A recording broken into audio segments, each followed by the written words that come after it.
This is Ag Matters PM from the Iowa Agribusiness Radio Network, brought to you by the Iowa Soybean Association, your daily recap of the information that affects Iowa's farmers, producers, and consumers, right here in the heart of the heartland. With reports from our award-winning broadcast team of Dustin Hoffman, Riley Smith, and Mark Magnuson. Now, from the IARN studios in Des Moines, here's Riley Smith. Good day and welcome to Ag Matters PM from the Iowa Agribusiness Radio Network. I'm Riley Smith. Today is Monday, October 9th of 2023. We're so glad you could join us for today's show. It's finally feeling like fall, like it should have been since late last month, but let's enjoy those fall temperatures as we get into that really peak season of seeing that really nice weather. In today's show, I talk with Scott Speck of Bayer. We're talking about climate FieldView and some advancements in that technology they've seen recently. We also have a check of that ag weather outlook, but first, let's run down the markets. It's time now for the Ag Matters PM Closing Market Summary, your source for market analysis and settlement prices from the day's trade in Chicago, courtesy of the folks at agmarket.net. At the end of another trading day in the ag marketplace, we're talking with Robin Schmahl of agmarket.net. First off, Robin, what did we see in the grains today? Well, after we had the more of the strength in the overnight market, we really kind of fell backwards as we started trading in the morning. And then we got to a point where it was just kind of a non-eventful market. Corn and soybeans closing lower. The really strength came in from the soybean meal complex. Moved totally opposite of soybean oil again. And then wheat kind of held in there. So the grains were not influenced today by all the news happening over in Israel. That was more of an impact off of the energy markets, with crude oil being up significantly. And a lot of times when crude oil is up significantly, it does have an impact on soybeans. And it didn't have that today. So there was a disconnect there of some of the usual, but what can we anticipate as usual in the market now? It changes so quickly, and some of the comparisons and correlations we could make before a lot of times don't seem to be relevant anymore. Probably the bigger issue is the concern over the Mississippi River and the low levels that we're seeing for the shipping down the Mississippi. Now more grain may start to be moving on rail or by truck, which is going to increase cost, which is going to lower cash prices for farmers. And that's becoming more of an issue now, and may be an issue for quite a while if we don't see any real change in the weather here. And so I think that probably was an overriding factor that was putting some pressure onto the corn and soybeans, other than harvesting taking place. Now, estimates for harvest today are corn somewhere about 35 to 38% finished. Beans maybe pushed up to 50%. Weather's been good most of all. Harvesting is coming in very rapidly, or I should harvesting being done very rapidly with grain coming in rapidly. So that's probably the bigger driver that we're seeing in the market today, or bigger focus now on the wheat side of it. Argentina, we know that they're in a lingering drought situation. Their farmers are selling at the slowest pace that they have since 2016, because they're just not sure what they're going to be getting in. And so there's also a hesitancy there because of a new government that's going to be moving into position in early December. And they don't want to, make a lot of commitments before they see exactly what's going to go on in that. So that was probably a driver in the wheat. Now, we didn't have exports inspections today because they're delayed because of the government holiday. So we didn't have anything to base anything off of that. So that's really the underlying factor of events that happen in the grain market. Somewhat benign, you could say, relative to what we have been seeing. And then on the livestock side of the marketplace, are they mostly trading off of grain news, or do we have any factors specifically affecting that? Well, I don't think they were trading much off the grain news, actually. because sometimes many times when we've seen lower grain prices, we've seen stronger cattle prices, or at least feeder cattle prices, and we didn't see that today. Cattle seem to be driven more by technicals to some degree. Feeder cattle seem to be struggling more technically. We may have run out of steam in the cattle market. We've been moving to nosebleed highs for a while, and it may be just running out of steam. One thing is September, we did see the lower demand, which we normally see in cattle during that month. Now that has been lingering. There's some concern that slower demand may linger a little longer, but we did see box beef strengthen later last week. Box beef this morning was up again, with choice up $1.52, select up $1.18. Hopefully that'll hold, but even with that, it's not having any kind of real support under that market. Last week, we saw southern cattle trade $1 lower, and we saw northern cattle from $2 lower to a few dollar higher. Packers really have gained the upper hand now the last couple of weeks. We haven't been able to see feedlots being able to hold out long enough to pull the Packers higher. Packers have slowed some slaughter, and they've really kind of gotten the upper hand. Now, we don't know how much was bought ahead last week. We'll find that out by tomorrow, and that'll give us an indication of whether Packers were a little bit short bought last week or not. My inkling is that they probably did purchase enough ahead again with the way the cash prices are and the way cattle have been moving, that they're always able to keep a step ahead at this point in time. So that keeps them a little bit more in the control. On the hog side, I mean, we had 2 days of strong short covering last week, closing the chart gap on December, pushing a lot higher. Strong cash on Friday, which was very unusual to see the end of a week with cash over $3 higher. But then today, the National Direct Morning Hog Report showed cash down a little bit, not much, 36 cents. But Packers may not need to be that aggressive again. We thought maybe there'd be some more demand that had showed up, and that's why they became aggressive. But that may not quite be the case. They just wanted to get more coverage out ahead of the week. Cutouts were up strongly at noon, though, today. They were at 391 higher. So just the opposite and more from what they were on Friday.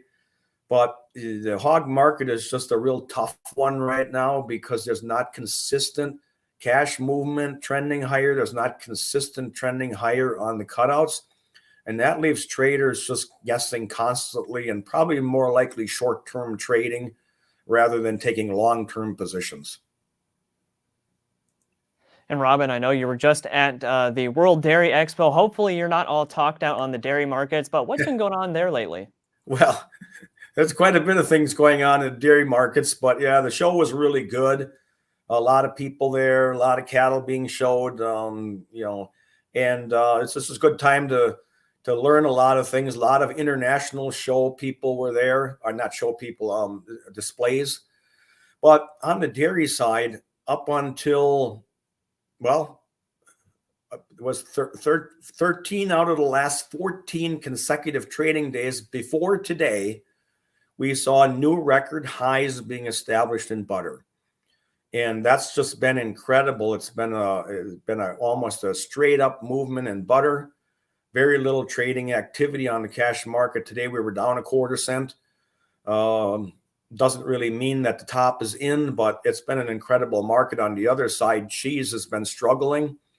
And so we have a large dynamic between class 3 and class 4 futures, one that we haven't seen. The spread between class 3 and class 4, with class 4 being higher since 2011. And so there's a totally different opposite dynamic between the butter and between the cheese. And it's a difficult one to figure out because exports of butter are running 40-some% lower than a year ago, where cheese is not quite down that far. But we did see a huge decrease in butter in inventory in the month of August, which was unexpected, which is probably one of the reasons why we're seeing this butter screaming to record highs. And it's just been a lot of volatility and a lot of craziness happening in the dairy industry. Lots of great information today, Robin. For those of our listeners and our viewers who would like to get in touch and learn more from the folks at agmarket.net, how can they do that? Well, they can call me directly at 877-256-3253 or go to the website, agmarket.net. Phone number's there. Give us a call. Great talking with you as always, Robin. We look forward to hearing from you again soon. All right. Thank you. It's always good to be on. All right, there we go. That again was Robin Schmahl of agmarket.net. We'll go ahead and take a look at how those numbers close. That's courtesy of the folks at Bar Chart. At the close, December corn down 3 3/4 at 4.88 1/4. November soybeans down 1 3/4 at 12.64 1/4. December soybean meal up 2.50 at 3.74.60. December soybean oil down 1.42 at 53.93. Chicago wheat up 4.5 at 5.72 3/4. Minneapolis spring wheat up 10.5 at 7.31 even. Kansas City hard red wheat up 12 1/4 at 6.86 even. December oats down 3 1/4 at 4.20 1/2. On the Merc, December live cattle down 132 at 185.35. November feeders down 122 at 249.65. December lean hogs down 110 at 72.47. December pork cutout down 90 at 82.77. November class 3 milk up 14 cents at 17.50. And that's been a check of the markets here on Ag Matters PM. We're going to go ahead and take a quick break to hear from our sponsor, the Iowa Soybean Association and the Soy Checkoff. When we come back, I talk with Scott Speck of Bayer. This is Ag Matters PM. Iowa Soybean Association is driven to deliver for Iowa's 40,000 soybean farmers. We're proud to provide objective agronomic research, a helping hand with soil and water stewardship, and timely industry news powered by the Soybean Checkoff. Learn more at iasoybeans.com. Welcome back to Ag Matters PM from the Iowa Agribusiness Radio Network. I'm Riley Smith. Data collection and observation is very important when it comes to farming, and that's more than just going out there, scouting your fields, and just physically looking at what you have there. It's good to have those numbers and that scientific data that you can look at and make some moves off of that, what you can see from your fields. I talked with Scott Speck of Bayer recently about Climate FieldView and how it helps take that data from the fields and make it actionable. We're here at the Farm Progress Show in Decatur, Illinois this time around, talking with Scott Speck of Bayer. Now, we're talking Climate FieldView today. First off, Scott, just tell us about a few exciting changes that you guys have coming up for this harvest season. Yeah, absolutely. We're super excited for some of the new capabilities coming to FieldView here for this harvest season. One of the biggest ones that we just announced was actually one of our features, Field Region Reports.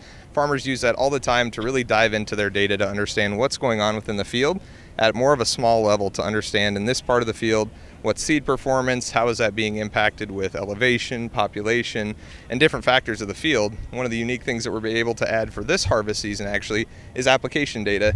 So now getting that extra additional value piece of data to understand, number one, not only what did crop protection or fertilizer, fungicide help me with in the field, but also tie that back to that seed performance. So another additional data layer to help understand what's happening in that part of the field.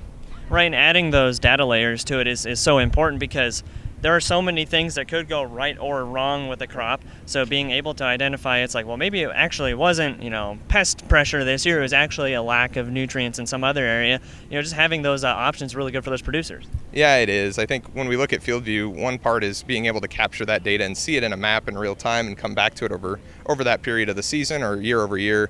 That next piece that I always look at is yield analysis, is really where that funnel starts. So what did the field performance do? What were my top products, top soil types?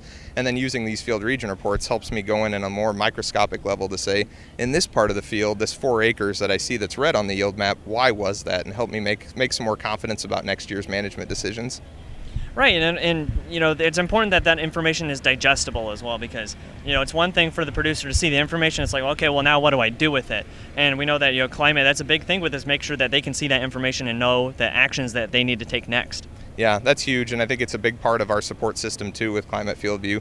So having our climate enablement team that's out there in the field to help farmers with either setup, onboarding, but also start to dive through the data, help us understand what are those next decisions that I could make and where the data can really help guide me in those decisions that I do want to make. I think the other big part when we look at FieldView is there's so many different tools in the toolbox, but figuring out what's right for your operation is another key factor of that. So working with our dealers, working with our climate enablement team to really help understand all these different tools that I have available to me, but which one's right, what's the next step for me and my farm, because we've got a tool inside of FieldView to help you. We just need to help understand what that right direction is for your farm. And you mentioned earlier as well, it's being able to see that in real time and watch that information come in as you're harvesting. Having that in-cab app to see those changes. And are there any modifications to that this year? Just some new things that are kind of helping out farmers as well? Yeah, we're always expanding compatibility when it comes to the FieldView cab app. So today we're super excited to say we're compatible with 85% of our planters, applicators, and combines that are out there in the market. One of the other really unique things that we're bringing to the market in the FieldView cab app here for this fall is actually the ability to map tillage. So being able to enter in tillage type, what's the depth, what's the coulter angle of my machine, and be able to actually capture that next data layer as you go through the field with cab. So you're not only being able to collect that in real time and see what's happening, but we're also pulling in fuel use data for those tillage layers. So now being able to add just another layer of opportunity to see what were those decisions and how did that impact my bottom line. And that's such a great thing to have that in the cab too, because I think a lot of the time you can look at the map and you can look in the field and they feel very, separate. But when you're out there, you see the map and you see what part of the field you're in. Not only can you see that the map shows you exactly where that was, but you can see in the ground where you were going when those, spikes in data happen. Yeah, it is, and it's a good plug. It's a good time if we get to harvest. Don't forget about the feature that we have called Remote View inside of FieldView. So if you are a current user, one of the things that we have with FieldView is if you've got cell service, you can share your account with another individual to be able to see in real time what's going on in the cab. So if there are issues that arise, or if you're in another field or trying to manage logistics with grain carts or however that may be, that FieldView Remote View feature can allow you to see that not only on your iPad, but also on your iOS phone.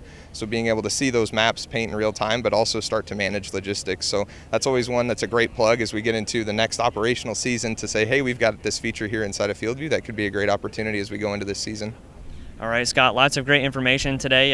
Heading into harvest season, is there anything else that our listeners and viewers should know about climate? Yeah, I would say if you have any questions about Climate FieldView, whether you're a new user or just thinking about a new digital ag service, definitely reach out to us at climate.com. We'd be happy to come visit your farm with one of our climate enablement specialists as well as with our dealers. So looking forward to a great harvest season, and it's been a great 2023 so far for us.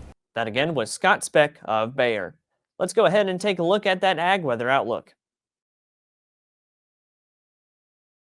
Like I said early on in the show, this weather is really beautiful right now, really ranging just across the 60-degree range.